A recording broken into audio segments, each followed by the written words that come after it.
Hello बच्चों, आज से मैं एक नई शुरुआत करने जा रहा हूँ। मैं CDS 2 2021 के सेट डी के क्वेश्चंस को डिस्कस करने जा रहे हैं। बच्चों, मेरा ध्यान ट्रिक्स पे नहीं, मेरा ज़्यादा जोर होगा बेसिक्स पे।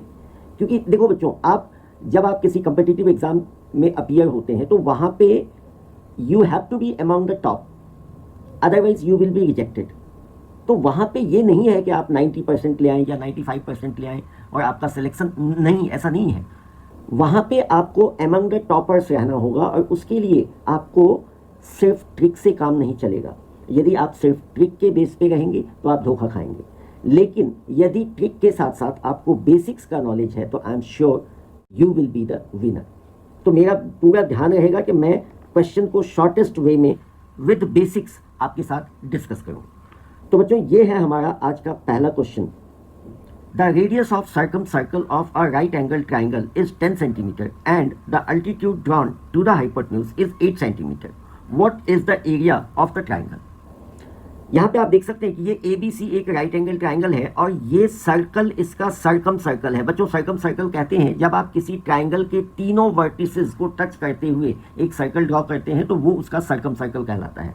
और क्योंकि ये ट्राइंगल राइट एंगल ट्राइंगल है तो आपको ये भी ध्यान देना होगा, 9th में एक थ्योरम है कि angle in a semi circle is right angle. तो जब भी ये राइट एंगल बनेगा और उसका सर्कम सर्कल आप खींचेंगे तो जो इस राइट एंगल ट्राइंगल का हाइपोटेन्यूज होगा वो उस सर्कम सर्कल का डायामीटर बन जाएगा। और डायामीटर यहाँ पे रेडियस हमें 10 दिया हुआ है, तो ये रेडियस 10 + 10 यानी ये पूरा डायामीटर 20 सेंटीमीटर हो गया। और इस ट्राइंगल के लिए ये बेस हुआ और ये हाइट हुआ, और इस तरीके से आप area of triangle equal to half into base into height that is equal to, ये हमने सॉल्व किया और 80 सेंटीमीटर स्क्वायर हमारा आंसर आया। और आप देख सकते हैं कि 80 centimetre square is the right option. बच्चों, ये क्वेश्चन नंबर 2 है उसी सेट का।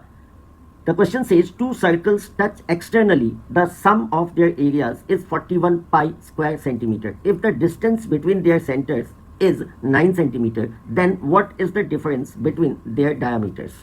यहाँ पे 4 ऑप्शंस दिए गए हैं। यहाँ पे बच्चों मैंने एक रफ डायग्राम सा बना दिया है ताकि आपको सहूलियत हो समझने में। ये 2 सर्कल्स हैं जो कि आप देख सकते हैं यहाँ पे एक्सटर्नली एक दूसरे को टच करते हैं और इन दोनों सर्कल्स के सेंटर्स के बीच का डिस्टेंस हमें दिया गया है 9 सेंटीमीटर। आप देख सकते हैं यहाँ पे 9 सेंटीमीटर दिया गया है। अब यदि इस सर्कल, छोटे वाले सर्कल का रेडियस हमने x मान लिया तो ऑब्वियसली ये पूरा 9 है, इधर हमने इसका x मान लिया तो ये 9 - x होगा, यानी बड़े वाले सर्कल का रेडियस 9 - x होगा। अब हमें दिया हुआ है कि इन दोनों सर्कल्स के एरिया का सम 41 पाई है। पाई r स्क्वायर हमने बड़े सर्कल का एरिया मान लिया और पाई r स्क्वायर हमने छोटे सर्कल का एरिया मान लिया, और इन दोनों का सम 41 पाई है। इसको हमने पाई कॉमन ले लिया, r square plus r square is equal to 41 pi, pi से पाई कैंसिल।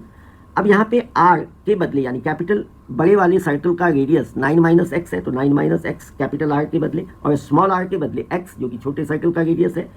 इनको हमने सॉल्व किया एंड फाइनली आप देख सकते हैं, मैं इसमें ज़्यादा डिटेल आपको नहीं बताना चाहता हूँ। आप सब जानते हैं, मैं जानता हूँ आप कंपटीशन की तैयारी कर रहे हैं, तो इतना आपको पता होगा कि ये क्वाड्रेटिक इक्वेशन बना है और इस क्वाड्रेटिक इक्वेशन को हमने मिडल टर्म स्प्लिटिंग मेथड से सॉल्व किया है। और फाइनली हमें जो 2 आंसर्स मिले हैं वो हैं x की वैल्यूज़ 5 और 4।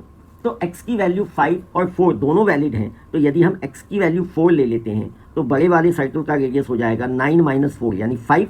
तो उस केस में इस बड़े सर्कल का डायामीटर हो जाएगा 5 का डबल 10 और छोटे सर्कल का डायामीटर हो जाएगा 8 सेंटीमीटर, और दोनों का डिफरेंस तो 10 - 8 यानी 2 centimetre. So the right option is 2 centimetre. बच्चों, ये क्वेश्चन नंबर 3 है। इस क्वेश्चन में कहा गया है कि let P be the area of a square x and Q be the area of the square formed on the diagonal of the square x। What is the value of P upon Q? आपको ध्यान में रखना है कि मैंने diagram यहाँ बनाया है। एक ये छोटा स्क्वायर है, नॉर्मल स्क्वायर है, और इस स्क्वायर का नाम दिया गया है x, जो कि आप यहाँ देख सकते हैं क्वेश्चन में।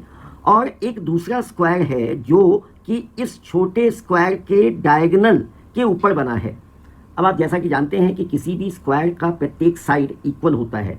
हमने मान लिया कि इस छोटे स्क्वायर का प्रत्येक साइड a है, तो इन दैट केस ये AC जो कि हाइपोटेन्यूज हो जाएगा राइट ट्राइंगल ABC में, और पाइथागोरस थ्योरम से हम AC की वैल्यू निकालेंगे और AC की वैल्यू हमने निकाल लिया √2a। अब आप जानते हैं ये आप डायग्राम में भी देख सकते हैं, √2a हमने निकाल लिया। अब P/Q आपको ध्यान देना है कि P हम इस ट्राइंगल, इस ABCD स्क्वायर का एरिया है और Q इस ACEF स्क्वायर का एरिया है, इनका ही रेशियो हमें बताना है। हमने इनकी वैल्यूज पुट किए। ABCD जो छोटा वाला स्क्वायर है इसका साइड A है और बड़े वाले का √2a है। एरिया ऑफ स्क्वायर होता है साइड का स्क्वायर, a² / √2a का होल स्क्वायर। इसको सिंप्लीफाई किया हमने, 1/2 आ गया। सो आप देख सकते हैं कि 1/2 इज द राइट ऑप्शन। बच्चों ये उसी सेट का 5वां क्वेश्चन है। इसमें कहा गया है कि the minute hand of a clock is 21 centimetre long. What is the area on the face of the clock described by the minute hand between 10 AM and 10:30 AM। अब देखिए इस क्वेश्चन को समझने के लिए मैंने यहाँ ये डायग्राम बनाया है। देखो बच्चों, सबसे पहले तो एक चीज़ समझिए कि आपने यदि किसी क्लॉक को, वॉल क्लॉक को ध्यान से देखा होगा तो जो मिनट हैंड होता है वो अप्रॉक्सीमेटली बाउंड्री को टच करता है और इसलिए मिनट हैंड को यहाँ पे रेडियस लिया गया है, minute hand of the clock, और इसका लेंथ दिया है 21 सेंटीमीटर। दैट मीन्स कि इस सर्कल का रेडियस 21 सेंटीमीटर है।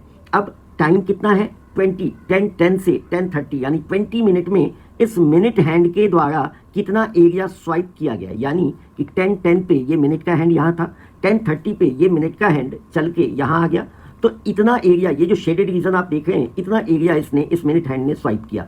अब ये आप देख सकते हैं एक सेक्टर है।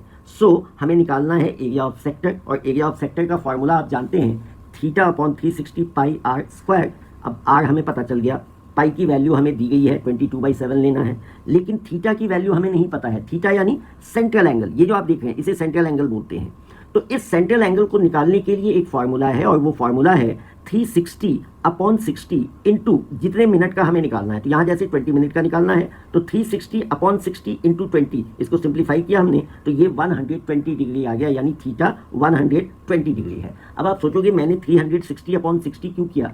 तो मिनट हैंड जब एक राउंड लेता है पूरा तो वो 60 मिनट यानी 1 आवर कंप्लीट होता है, और ऐसा करने में वो पूरे 360 डिग्री का एंगल बना लेता है। तो इसलिए हम लिखते हैं 360/60 और उसमें जितने मिनट का हमें निकालना होता है उससे मल्टीप्लाई करते हैं तो हम थीटा यानी सेंट्रल एंगल फाइंड कर लेते हैं। एरिया ऑफ सेक्टर फॉर्मूला हमने बताया, इसमें हम वैल्यूज पुट करते हैं and we finally get this value 462 centimetre square and you got the right option 462 centimetre square. बच्चों एक बात आपको समझनी है कि सबसे पहली बात तो आपको लग रहा होगा कि मैं क्वेश्चन को सॉल्व करके मैंने पहले से रखा है। मैंने बच्चों सॉल्व इसलिए किया हुआ है ताकि मैं बेहतर ढंग से एक्सप्लेन कर सकूं, और जो टाइम मैं लिखने में लगाता वो टाइम मैं आपको एक्सप्लेन करने में लगाऊं, तो इसलिए। दूसरी बात कि इन क्वेश्चंस को देखो बच्चों, जब आप किसी कम्पिटिटिव एग्जाम में होते हैं तो शुरू में ही मैंने आपको बताया कि आपको अमंग द टॉपर्स होना होता है, तो वहाँ पे फिजिकल सॉल्यूशन की अपेक्षा मेंटल सॉल्यूशन ज़्यादा महत्वपूर्ण होता है, और मेंटल सॉल्यूशन वही बच्चा ज़्यादा बेहतर एंड फास्ट कर सकता है जिस बच्चे का बेसिक्स क्लियर होगा।